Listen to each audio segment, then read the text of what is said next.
हैं माता जी। Hello guys, 104 साल की हो गई हैं।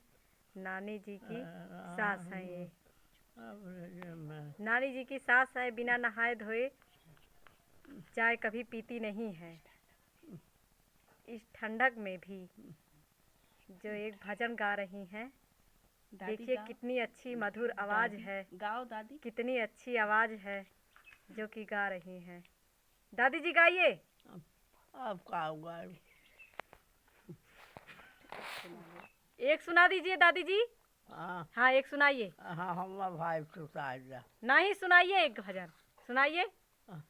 और अरे सुनाइए पहले भजन। कौन है? एक अच्छा सा भजन गाइए। अच्छा हाँ गाइए।